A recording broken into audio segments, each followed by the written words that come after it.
of that, Ayo. Meanwhile, Kogi Central Senator Natasha Akpoti-Uduaghan officially submitted her People's Democratic Party senatorial nomination forms in Abuja on Monday. The event, which took place at the party's national secretariat in Wadata Plaza, was attended by supporters and political stakeholders ahead of her 2027 re-election bid. But it is not the form submission that has everyone talking. It's a Facebook post she made last week, just days before Monday's event, where she thanked her husband for allowing her to run. In the detailed message, the senator made it clear that his say matters. She wrote on Facebook, "My beloved husband, if you had said no, I would not have taken the step towards the 2027 Kogi Central Senatorial elections, but you did not. Instead, you looked into my heart, understood the depth of my purpose, and chose to stand firmly beside me by purchasing my 2027 senatorial nomination form. You did far more than support a political ambition. You affirmed a shared vision." Well, now some people saw that, that tweet or post a tribute to, a supportive spouse, but others saw something else entirely. A woman senator suggesting she needs her husband's permission to do her job, and the backlash was fierce. In a swift and skirting rebuttal, US-based entrepreneur Roberta Edu announced she's withdrawing her support for the senator in a post that has since garnered thousands of comments online. Roberta wrote on Facebook, "This is where Natasha and I draw the line. You are a woman senator representing a people, and you are telling me that if your husband hadn't told you to run again, you would not have. That means you do not have the vision your husband does. You do not have the willingness to serve. It is your husband ordering you to. I cannot support people who lack their own conviction. What kind of pick me card are you trying to play? This cannot be the Natasha I have been fighting Akpabio for. What if Akpabio tells your husband to ask you not to run again?" And that was the actual statement. But it was kind of a debate online. Here's the debate. Look, spousal support in Nigerian politics matters. Campaigns are brutal, but there's a difference between my husband supports me and if my husband had said no, I wouldn't be running. One is partnership, and the other sounds like permission. And this Roberta woman, says that Natasha sounds like a pick-me card. But I want you to help us draw the balance here about spousal support, obviously, because you are married, and what she posted, that's Natasha, on Facebook. So there are many factors and convictions that drive an individual's choice or decision. One of such, and that is, it can be many things, and I'm saying this to lay a foundation, that it could be your spouse, it could be your children, it could be your parents, it could be your religious belief, but an individual decides what is important to them to inform their decision.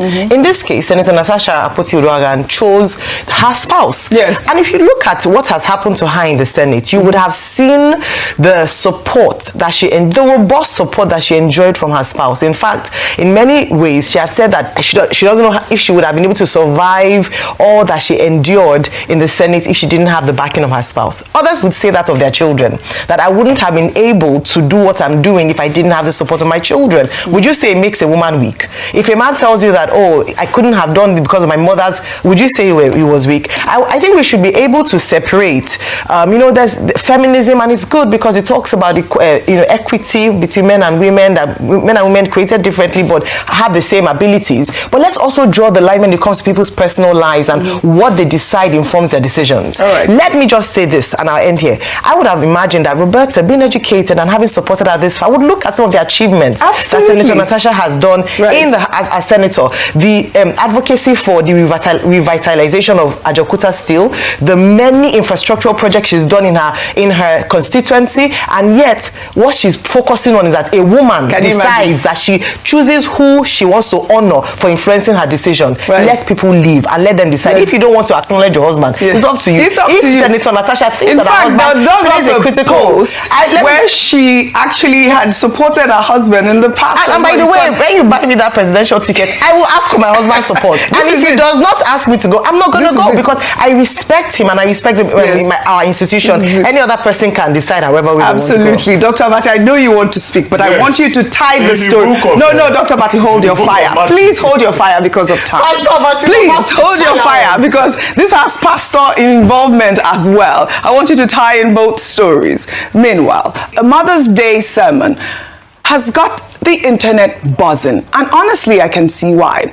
Pastor Peace Ibiyeomie, wife of prominent Nigerian pastor David Ibiyeomie of Salvation Ministries, gave a message on Sunday advising women not to be close friends with divorced women. And I mean, not even if it's your own sister or relative. Her reason: divorced women could negatively influence your view of marriage. And there's something people will stop. That your marriage is broken does not mean that you break another person's marriage. And you won't say, it's not somebody that took my husband. Every woman that somebody has taken your husband, the lady that took your husband is cursed in the name of Jesus. It will never be well with her. She will not eat the fruit of your labor. Cancer will ravage her. She will die a premature death. She will not live half of her days. The children will be vagabonds.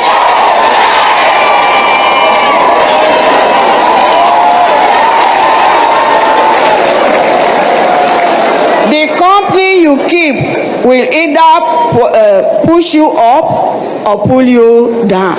Please be careful of the company you keep if you desire to make generational impact.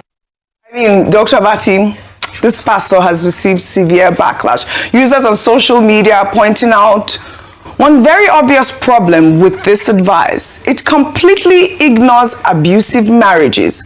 And the name that keeps coming up in comments is Osinachi Nwachuku, the late gospel singer who allegedly stayed in an abusive marriage partly because of religious pressure to keep her marriage intact at all costs. She died in 2022, and her husband is currently facing trial for culpable homicide. I mean, this is such a, sensitive topic, Dr. But I'd like for you to tie in both stories. So when people hear a pastor telling women to distance themselves from divorced friends because those friends might negatively influence their view of marriage, they're asking, what about women who left because their lives were in danger? What about women who divorced because staying meant risking death? Your thoughts? Okay, quickly. First on Natasha Akpoti-Uduaghan, I would like to salute her courage. At a time that most people have been jumping from one boat to the other, she has stayed firm. And in the PDP, from the pictures that I've seen, she's with the Wike Samuel Anyanwu faction. That in itself shows some confidence to say, this is where I stand and I'm remaining in this political party. Now, as for our reference to our husband. Now, there's something called the doctrine of spousal unity. In many jurisdictions, particularly in contract law, a man and a wife, they are considered one. Although in some other jurisdictions, that doctrine of spousal unity has been reduced to say, a woman and a man, they are equal partners. But in most jurisdictions, the doctrine of spousal unity is observed. That's why, as a woman, you cannot come and testify against your husband because you are considered one. And the feminists are the ones saying, we are equal partners, we're this and that. The irony here is that most of those feminists that go outside and mislead their friends, they are the ones that worship their husbands most. women themselves have said it. That, don't listen to this woman. Oh. I saw her worshiping her husband, kneeling down to serve him food. But when she's outside, she will say, we are equal. We are equal. So women beware how you listen to those who call themselves feminists, womanists, whatever they call themselves. And then the idea of doctrine of spiritual unity is also supported by the Bible. Mark chapter 10, verse 9. Matthew, book of Matthew, which I mentioned earlier, chapter 19, verse 6. The statement there is that what God has put together, let no man put asunder. What Senator Nakoti Uduaghan has shown is that she's a very good Christian who believes in this doctrine of spiritual unity, and it is her choice. And nobody should put a house asunder by talking about you are listening to your husband.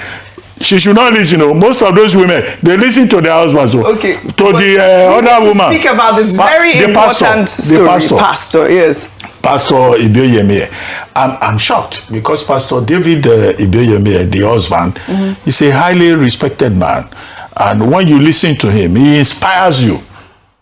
But to now see his wife raining curses in the church, that's unbelievable. Because when you go to the book of Peter, first book of Peter, chapter 2, that is where we're told in the book of Peter, where our Lord Jesus Christ was said to have rebuked somebody, that do not judge. Don't judge. Let God be the judge. And now a pastor has constituted herself into a judge of other people's circumstances and raining curses. Please, where in the Bible she's standing on the altar of Jesus and raining curses, preaching a gospel of disease and destruction? So some of these pastors, they just turn the Bible on its head. I did not hear in that video, I didn't hear her quote one passage of the scriptures. So I say I'm shocked and disappointed for that doctrinal reason, and for the fact that she's married to a man who is a true man of the gospel. So I don't know what audience she was talking to on Mother's Day, and all of them were laughing. Do they go to church to go and rain curses? She was sounding more like a shamanist, like an infl herbalist. Rather than please, mercy on that's her consulting. Real quickly. You do what? I didn't say that. You said that was my word. You are saying take it easy on the mercy. So I'm saying because Pastor Ayo, Rufai on fire. Go ahead. Okay. At first, for the lady that said all sorts against Natasha Roberta, may God forgive you. And if you know what Mr. Uduaghan went through with Natasha Akpoti, you will call Natasha and apologize to her. Honestly. You see, a lot of people do not see what transpired. They don't see the hits. They don't know the bullets that man has taken. And if Natasha can show an affirmation of her respect and her love for the man as she gets the ticket, it's too, in fact, it doesn't even cut it, the kind of bullets this man has taken. So if you don't know people and you just talk like that, may God forgive you, because you will never know. And some things are there that you will never know. You see, as regards the second case, Oji, we really mitigate the role of mental health in our society. We are a society of a lot of hurt and traumatized people. The sad reality is that a lot of people bring their personal trauma to the pulpit and they call it gospel. And when they start to spew their personal trauma, it's from a place of a trauma that is not properly processed, but it calls gospel. And that's why you see people can use hatred words to say that sweepingly, divorced people should not be close to married people.